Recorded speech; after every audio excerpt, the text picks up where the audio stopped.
Warangal highway. Warangal highway అని చెప్పగానే first మనకు గుర్తొచ్చేది ఇండస్ట్రియల్ కారిడార్. అసలు మనకి వరంగల్ హైవేలో వచ్చే డెవలప్మెంట్స్ ఏంటి, అక్కడ ఏ ఇండస్ట్రీస్ రాబోతున్నాయో ఈరోజు ఈ వీడియో ద్వారా తెలుసుకుందాం. So welcome to our YouTube channel in best. Warangal highway. మనం వరంగల్ హైవేని నేషనల్ హైవే 163గా పిలుస్తాం. ఇది మనకు హైదరాబాద్ నుంచి మొదలు పెట్టుకొని భూపాలపట్నం ఛత్తీస్గఢ్ వరకు 334 కిలోమీటర్లలో విస్తరించి ఉంది. మనం మేజర్గా చెప్పుకోవాలి అంటే మన హైదరాబాద్ క్యాపిటల్ సిటీకి, అలాగే మన సెకండ్ క్యాపిటల్గా డెవలప్ అవుతున్న వరంగల్కి కనెక్ట్ చేసే హైవే ఇది. వరంగల్ హైవే 4 లేన్ రోడ్ ఎక్స్టెన్షన్కి మన సెంట్రల్ గవర్నమెంట్ 1905 కోట్లు కేటాయించడం జరిగింది. గతంలో మనకు యాదాద్రి వరకు ఉన్న 4 లేన్ రోడ్ని ఇప్పుడు వరంగల్ వరకు కూడా ఎక్స్టెండ్ చేస్తున్నారు. Emerging city Warangal. వరంగల్ పైన మన స్టేట్ గవర్నమెంటే కాదు, మన సెంట్రల్ గవర్నమెంట్ కూడా ప్రత్యేకమైన దృష్టి పెట్టడం జరిగింది. మన సెంట్రల్ గవర్నమెంట్ ప్రకటించిన స్మార్ట్ సిటీస్ లిస్ట్లో మన తెలంగాణ స్టేట్ నుంచి వరంగల్ అనేది ఫస్ట్ ప్లేస్లో ఉంది. ఒక బాంబేకి పూణే ఉన్నట్టుగా, ఒక బెంగళూరుకి మైసూర్ ఎదిగొచ్చినట్టుగా మన హైదరాబాద్కి వరంగల్ అనేది ఆల్టర్నేట్ క్యాపిటల్గా డెవలప్ అవుతుంది. మనకి వరంగల్ హైవేలో కనిపించే first development AIIMS Bibinagar. గతంలో మనకు నీమ్స్గా ఉన్న ఈ క్యాంపస్కి సెంట్రల్ గవర్నమెంట్ ఎయిమ్స్ హోదా ఇవ్వడం జరిగింది. 200 ఎకరాలలో సుమారుగా 1000 కోట్ల బడ్జెట్తో ఈ క్యాంపస్ని ఒక మెడికల్ హబ్గా డెవలప్ చేయడం జరుగుతుంది.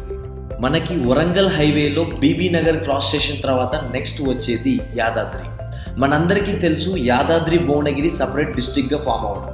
దీనికి తోడు మన తెలంగాణ గవర్నమెంట్ యాదాద్రికి 2000 కోట్ల బడ్జెట్ కేటాయించి పూర్తి స్థాయిలో ఒక టెంపుల్ సిటీగా ఏర్పాటు చేయడం జరుగుతుంది. Warangal highway industrial corridor. మనకి వరంగల్ హైవే పైన ఏ క్లస్టర్లో ఏ ఇండస్ట్రీస్ వస్తున్నాయో తెలుసుకుందాం.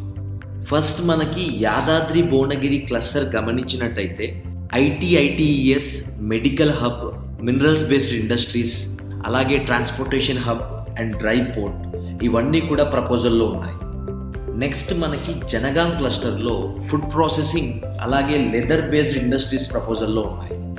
అండ్ వరంగల్ క్లస్టర్లో మనం చూసినట్టయితే textile, IT ITES, education hub, agriculture based industries, ఇవన్నీ కూడా ప్రపోజల్లో ఉన్నాయి.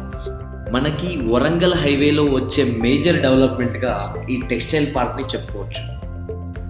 ఇది మనకు 1190 ఎకరాలలో సుమారుగా 11,000 కోట్ల ఎక్స్పెక్టెడ్ ఇన్వెస్ట్మెంట్తో ఏర్పాటు కానుంది. దీని ద్వారా మనకి డైరెక్ట్గా కావచ్చు, ఇండైరెక్ట్గా కావచ్చు 2 లక్షల మందికి ఎంప్లాయ్మెంట్ రానుంది. Warangal highway tourism. మనకు హైదరాబాద్లో స్టార్ట్ అయిన ఈ హైవే ఎన్నో టూరిస్ట్ లొకేషన్స్ కవర్ చేస్తూ వరంగల్ చేరుతుంది. Bhuvanagiri, Yadadri, Kolanpaka, 1000 pillars temple, Ramappa temple, అలాగే లక్నవరం లేక్, ఇలాంటి మరెన్నో టూరిస్ట్ స్పాట్స్ని ఈ హైవే కలిగి ఉంది. ఓవరాల్గా మనం వరంగల్ హైవేని గమనించినట్టయితే ఫస్ట్ మనకు హైదరాబాద్ అనేది గట్కేసర్ వరకు విస్తరించి ఉంది. గట్కేసర్ నుంచి మనకి 12 కిలోమీటర్స్ రేడియస్లో బీబీ నగర్ ఎయిమ్స్ కావచ్చు, అక్కడి నుంచి 12 కిలోమీటర్స్ రేడియస్లో భువనగిరి హెడ్ క్వార్టర్ కావచ్చు, అక్కడి నుంచి 12 కిలోమీటర్స్ రేడియస్లో యాదాద్రి టెంపుల్ సిటీ కావచ్చు, అండ్ దాని తర్వాత ఆలేరు, దాని తర్వాత జనగాం ఇండస్ట్రియల్ క్లస్టర్, దాని తర్వాత గన్పూర్ లెదర్ పార్క్ కావచ్చు. ఇలా వరంగల్ వరకు కూడా ప్రతి 15 నుంచి 20 కిలోమీటర్ల రేడియస్లో ఒక టౌన్ కానీ, ఒక ప్రత్యేకమైన డెవలప్మెంట్ కానీ ఉండడం జరిగింది. దీనికి తోడు యాదాద్రి వరకు కూడా ఎంఎంటీఎస్ వస్తుండడంతో ఈ చుట్టుపక్కల లివింగ్ అట్మాస్ఫియర్ అనేది బాగా అభివృద్ధి చెందుతుంది. ఇవండి మనకు వరంగల్ హైవేలో వస్తున్న డెవలప్మెంట్స్. మన నెక్స్ట్ వీడియోలో మరొక ఏరియా చూస్ చేసుకొని ఆ ఏరియాలో వచ్చే డెవలప్మెంట్స్ గురించి డిస్కస్ చేద్దాం. అలాగే మీరు ఏదైనా ఏరియా మాకు సజెస్ట్ చేయాలనుకుంటే మా కామెంట్ బాక్స్లో తెలియజేయండి. Thank you friends, thank you for watching our video. Please subscribe to our YouTube channel in best for the best updates on real estate. Thank you friends. Thank you again. Jai Hind.